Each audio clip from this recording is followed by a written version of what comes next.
Hello.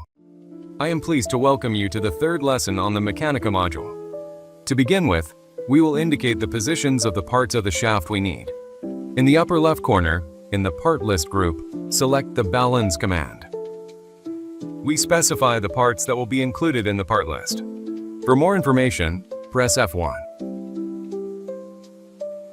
To avoid clicking on the Balloons command every time, you can press the spacebar, and the previous command will be called again.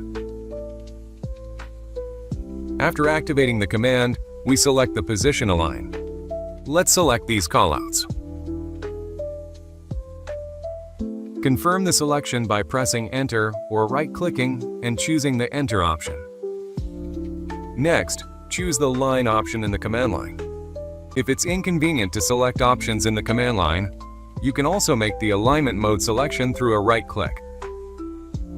The next step will ask us to specify the starting and ending point of the line, along which our positions will be aligned. The wider the line is drawn, the further apart the aligned positions will be located from each other, and vice versa.